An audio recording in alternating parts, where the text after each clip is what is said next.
Good evening, and thank you for joining us. Our top story, U.S. Defense Secretary Chuck Hagel says the U.S. will add to its missile defense system in response to nuclear threats from North Korea. Hagel announced today that the Pentagon will add 14 interceptors to 30 already in place at Vandenberg Air Force Base in California and Fort Greely here in Alaska. In recent months, North Korea has detonated a nuclear bomb and has successfully launched an intercontinental missile, but have not been able to combine the two. Hagel says by increasing the number of interceptors, it will expand the system's ability to shoot down long-range missiles in flight before they reach U.S. territory. First, we will strengthen homeland missile defense by deploying 14 additional ground-based interceptors, GBIs, at Fort Greely, Alaska. That will increase the number of deployed ground-based interceptors from 30 to 44. Second, with the support of the Japanese government, we are planning to deploy an additional radar in Japan. This second TPY-2 or TPY-2 radar will provide improved early warning and tracking of any missile launched from North Korea.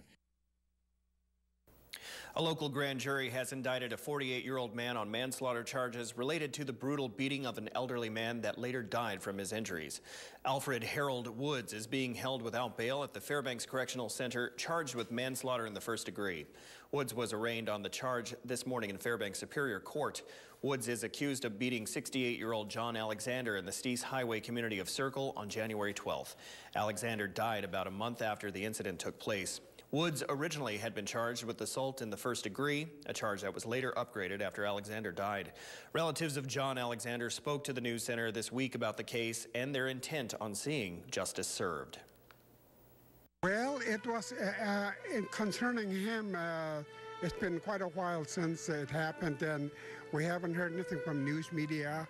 And we're beginning to talk among ourselves to see what's happening, you know. And then it's a very unfortunate situation for both sides.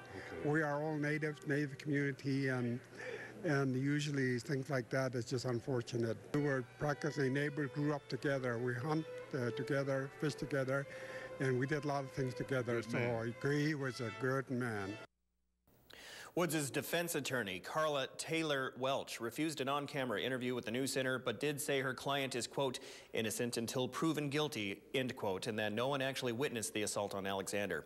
Woods, who has a lengthy criminal history of mostly alcohol-related offenses, faces a maximum 20 years in jail if convicted. Trial in his case has been tentatively set for early April. 3 of the 4 Doyon Board of Directors seats up for grabs will be occupied by new members. That's after shareholders late this afternoon cast their ballots during the organization's annual meeting that took place at the Westmark Fairbanks Hotel. The board seats were held by Josephine Malamute, Cheryl Silas, Tisha Simmons, and Miranda Wright. After today's election, only Wright, who is also the board's treasurer, retained her seat. The new members that will sit on the 13-person board are Lee DeWild, Sonta Roach, and Shirley Cleaver. The selection or re-election of board members has historically been the top item on Doyon's annual agenda. Each board member serves a 3-year term. Doyon Limited, the Native Regional Corporation for Interior Alaska, is a for-profit corporation with close to 19,000 shareholders. It's also the largest landowner in Alaska. Well, Mike Schultz is back after a couple of days off and just in time for the weekend weather forecast. So, Mike, how's it looking so far? Well, I tell you what, Daryl, it was beautiful today, and it's going to be beautiful through the weekend. Lots of sunshine. As you can see, temperatures across the interior right now, once again, very consistent, around 16 degrees at Fairbanks and Fort Wainwright, 17 degrees at North Pole. Also a little bit warmer at 19, a little cooler around Delta Junction, 11 degrees, and 18 degrees in Inanna. Denali Park, only 5 degrees, but you know what? The sunshine is going to be very abundant throughout the interior all this weekend. In the lower 48, very quiet weather pattern. We'll tell you about all the weather when we come back later on. Daryl? All right, thank you much, Mike. When we come back, the borough expands its bus system. Also, the Tanana Valley State Fair Association has a new general manager. Stay with us. This edition of the Fairbanks Evening News is brought to you by Northland Hearing Services. Better hearing with a human touch. Kendall Auto of Fairbanks. And by Nissan. Innovation that excites. And by Spadard Builder Supply. Welcome back to the Fairbanks Evening News. The Fairbanks North Star Borough Assembly has approved an expansion of its bus system. News Center 11's Monty Bowen has the story. The borough's metropolitan area commuter system, or MAX, has seen a significant increase in passengers in recent years. Over the last 5 years, we have an average of a little over 11% increase per year on our ridership, which is really huge. They've been working on a number of projects. 2007 is when we started implementing a lot of these changes to the transit system to make it more convenient, more effective. This summer, they'll start a new route on Fort Wainwright. We actually go on to Fort Wainwright, it'd be 6 days a week, Monday through Saturday, and it would be all-day coverage. And this is something that the Army has been requesting for a number of years. We found funding to do it. They'll also have new bus shelters. These shelters will be really nice. They'll have a lot of amenities in them, such as lighting. We plan on having reader boards in some of them that will give our riders information on what's happening with the bus and the times that it's coming. The project has a price tag of about $4 million. The money comes from state and federal grants. Monty Bowen, News Center 11. The Tanana Valley State Fair Association has picked their new general manager and executive director. Jill Faldine will take over the leadership reins immediately. The Fair Association has known since last fall that longtime manager Randy Carnahan would be stepping down to pursue other interests. Carnahan will continue serving on the TVSFA Board of Directors and will help Faldine in her transition to the position. Faldine has served on the board over the past year and has several years' experience as a business development executive for North Rim Bank. Faldine says she is overwhelmed at being selected. Randy Carnahan did an amazing job, her and the fair team over the last 7 years, so I have very big shoes to fill, but I'm very excited and I'm very grateful for the opportunity to be with such, a rich piece of the Fairbanks and interior history, so I'm really excited. A 52-year-old Delta Junction man will serve 9 years in jail for sexually assaulting a then 16-year-old girl back in February of 2012. During the hearing set for March 27th, Victor Malik will plead guilty to a single count of second-degree sexual assault in exchange for having a host of more serious alleged crimes against him dismissed. As part of the agreement, Malik will also register as a sex offender for 15 years. A change of plea hearing scheduled for earlier today was reset because Malik told Judge Douglas Blankenship he hadn't had enough time to consult with his public defender about the plea deal and the penalties that came with it. The victim in the case, now 17, participated via telephone, but it took nearly an hour to contact her. Given time to speak to the court, she says she forgives Malik for what he's done. I know what he did, everything to me, and he's been saying, sorry to me, and he's been saying sorry to his wife, and his wife came to my house, and she was telling forgiveness from him. So we've been talking about this, and he was asking, he was telling me about what he did, and he said sorry. So for some reason, I've been thinking about this, and I just want to forgive him for now, what he did to me. I forgive him now. The Speaker of the Alaska House wants to bring gun manufacturers to the state. Representative Mike Chenault has introduced a resolution asking manufacturers of firearms and firearm accessories to consider moving their businesses to Alaska. Under the Interstate Commerce Clause, the federal government can regulate firearm sales if firearms are sold or transported across state lines. Chenault is also the prime sponsor of HB 69, which says a personal firearm possessed or manufactured in the state and remaining in the state is not subject to federal law or federal regulations, including registration. Well, with the Open North American kicking off today, in addition to the sled dog races, other activities are planned to commemorate the event. And the Trappers Association will be holding a unique event open to the public Saturday and Sunday at Big Ray's downtown, getting underway at 11 a.m. A fur auction will showcase a variety of furs and pelts that local trappers bring in, all of the receipts going back to the Trappers Association. Some of the proceeds will also be directed toward the State Department of Fish and Game. Putting on a fur auction is an annual thing that we do for the public and for the trappers here in interior Alaska, where we have trappers bring in their fur, and Alaska Trappers Association coordinates this event for them and for the public.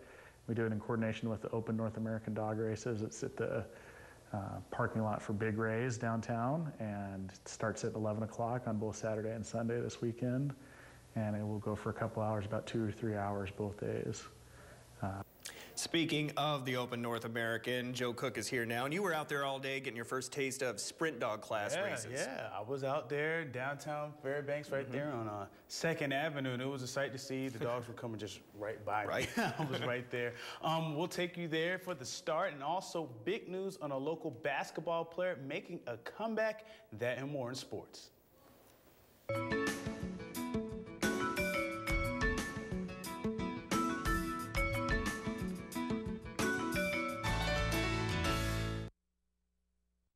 Brought to you by the Law Office of Rita T. Alley. Peace of mind through professional legal services.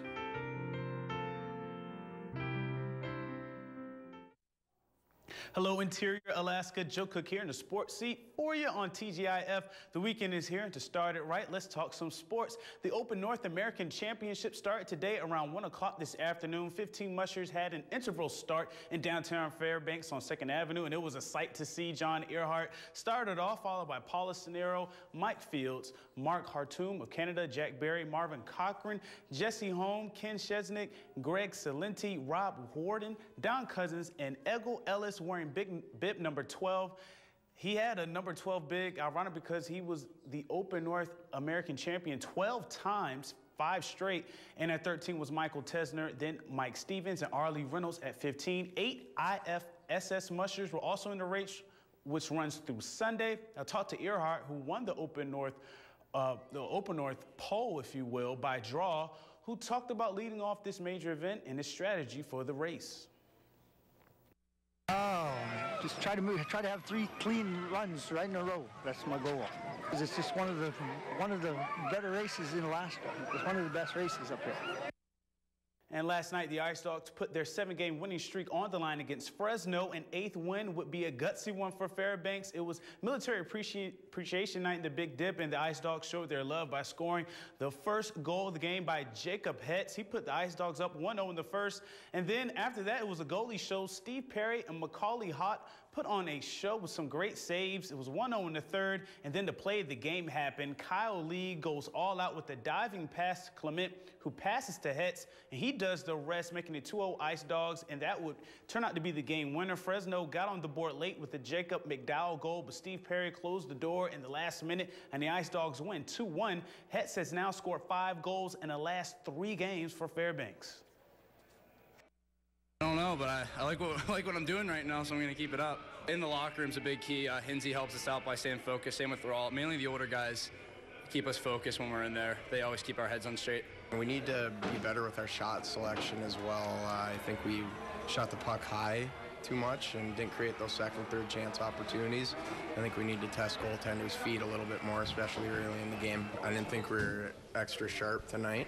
But we found a way to win, and that's, I guess, what good teams do when they don't play as well as they're capable of playing. So. With the high school March Madness tournament just a few days away, one of the teams going to state is looking for redemption. Last year in their first state final appearance, the West Valley girls lost to Wasilla in the state finals. Now they're back after winning the regular season and Mid-Alaska Conference tournament. As the 7th seed based on their WPI, they face number 2 seed Diamond in their first game. The Lynx are the Cook Inlet Conference champions with a 26-4 record. They also have some size, 3 players at least 5'11", but the Wolfpack have an ace in the hole. Hannah Matson. Matson will be cleared to play this Monday, which means she will play her first game since her January 5th hand injury in the state tournament. I would definitely describe it as excitement and anticipation. I waited a long time to come back and play with them. I mean, they've been playing great on their own. They've improved so much as a team, and it's so much fun to watch them play. I'm coming in to add to what they have already gained so much. And for me, for my role, it's just going to be come in and work hard. Come in, fit in with the team that I already know how they work. I know, how they work together as a team, and just add to it. 2 key stats, and it's one's that you don't turn the ball over, and 2, that you out-rebound the other team. So those are the emphasis that we put on our practices every day. And if we can control those things, it gives us an excellent chance of winning. So those are what we're trying to do as we prepare for Diamond. So it is officially March Madness time. You can put up your NCAA bracket up against mine. Let me see what you got. And you can do that by going online and participating in KTVF College Hoops Challenge. Go to webcenter11.com, register and fill out a bracket before the first round of the NCAA tournament on March 19th. Selection Sunday is March 17th. The best bracket gets our grand prize, a one-month membership to the Alaska Club, 2 large pizzas from Pizza Hut, and a KTVF ball cap. The national grand prize, $1 million. That's my Dr. Evil impression right there. D-Lou and myself will be playing, so try and outpick us sports guys. And that'll do it for sports tonight. Thanks for rocking with me for a little while. Your full weather forecast is coming up next, and we'll catch you next time. Welcome back into the Fbx Evening News, everyone, and back to weather. Mike Schultz with you once again for a look at what's going on across the interior. You might see some of these tonight. This was taken last night in Toke from Katie Turk, auroras, and we might have a pretty good chance of seeing some tonight. We'll tell you more about that later on. As far as what's going on at the airport, Ryan, 21 degrees for a high today, 14 currently. The low last night, a very chilly 22 below. There's your record high and record low, contrast to 45 and 46 below. Sunrise, 8:09 this morning. Sun sets this evening at 7:54, giving us 11 hours, 45 minutes of daylight. That's a gain of 7 minutes from yesterday. Our satellite picture showing one area of low pressure, but it doesn't have a whole lot of energy with it, so most of it's going to stay way to the south. In fact, as you can see, north of the Alaska Range, we're looking real good. Lots of clear skies. Elsewhere across the state, here's what it looks like. And as you can see, we're looking, we'll go there. We'll go now we'll go to what's happening across the rest of the state. You can see lots of sunshine across the interior around the Gulf Coast, a little shower activity around Ketchikan, some snow flurry activity at Barrow, and clear skies at Fort Yukon. Lower 48 weather tonight, not a whole lot to talk about, no big storms at least. Little rain over the Pacific Northwest, nice weather over the Southwest. As you move to the east, getting in a little more rain around the New York area. On our satellite and radar, well, actually, our jet stream, as you can see here, looking at a big, strong jet stream diving down from the northwest and bringing all that cold air down across the Central Plains and across the Great Lakes. So looks like a snowy weekend for the folks there. All right, back to Alaska for tomorrow. First of all, look at that satellite picture I was telling you about. As you can see, we're looking at some showers over the northwest, and there's the storm system that's moving across the Great Lakes. All right, now for tomorrow, over the northern sections, sunny skies in Barrow with winds at both Fort Yukon and Barrow, snow showers at Nome. Here in the interior, we'll be looking at sunshine abundant for both Fairbanks and Healy. Over the southeast sections, it looks like snow showers at Juneau with rain showers in Ketchikan. Out to the southwest, we'll be looking at cloudy skies at Bethel, a few clouds in Cold Bay, and snow showers at Kodiak. And over the south central regions, it looks like rain and snow showers at Homer, otherwise clouds at Anchorage and Valdez. It's a Friday night, which means it's time for our winter trails report. As you can see, temperatures will be warming, giving a great opportunity for all outdoor activities. This is going to be a fantastic weekend. All the slopes are going to be great. The cross-country trails will be fast, and snow machiners are going to be in 7th heaven. All right, here's your forecast for tonight. 15 below, clear skies with auroras possible. Tomorrow's forecast looking at 17 above. Another day like today, just lots of sunshine. And the extended forecast, not much change on the overall picture there. Temperatures once again around 20 degrees each day. Also looking at overnight lows, not too chilly, right about this should be this time of year, around 10 to 12 below. And no precipitation in the forecast. Not bad. Well, last night you did the weather. Yes. You do weather, news, sports, and next week, Daryl will be doing the hog futures and the stock market. I will, I will. And a little advice for snow machiners: if you are in the downtown area, stay clear of the open North American tracks. I know that there were some troubles earlier today with that going on. Okay, so, that's good to know. Yeah, passing that along. Thanks, guys. Appreciate it. Hope you guys have a great weekend. I will. Oh, yeah, no problem. That'll wrap up this edition of the Fairbanks Evening News. We are glad you could join us. Tonight on NBC Nightly News, more on the Pentagon's announcement that's deploying nuclear missile interceptors to defend against North Korea. That's next with Brian Williams. And this is the last day to sign up for tickets to win for next weekend's Interior Home Show. Just log on to webcenter11.com and follow the directions for a chance to win. From all of us here at the News Center, we hope you have a great night. Good night.